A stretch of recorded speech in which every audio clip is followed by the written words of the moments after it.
9. oktoobril 2025 kell 20.00 on tulemas järjekordne õpetlik ja sisutihe otse-eeter, kus rahvusvaheliselt tuntud Ukraina Tehnoloogiliste Teaduste Akadeemia akadeemik, teadlane, filosoofiateaduste doktor, psühholoog, parapsühholoog, teadvuse anomaalsete võimaluste uurija Natalja Rodina selgitab vaatajatele meie reaalsuse kujunemise peensusi.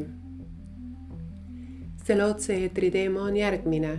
Maailmas leiavad aset väga keerulised olukorrad, nii poliitilised kui ka looduslikud. Inimene on pidevalt pinge all, otsides oma teadvusele stabiilsust ja rahu, et säilitada oma psüühikat tasakaalus.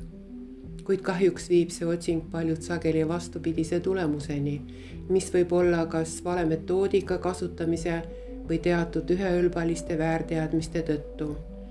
Sellised psüühilised hävitavad protsessid võivad viia inimese individuaalsuse osalise kadumiseni, kuid äärmistel juhtudel täieliku hävimiseni. Selles otse-eetris aitab Natalja Rodina teil selliseid stsenaariume vältida, andes edasi teadmisi ja juhtnööre enda arendamiseks, teadvuse ning psüühika tasakaalustamiseks. Kuid nüüd tähelepanu.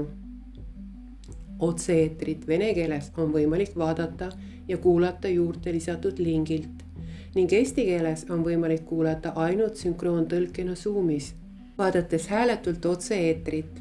Otse-eetri link ja eestikeelne sünkroontõlke link on lisatud kõige algusesse, et oleks hõlpsam leida.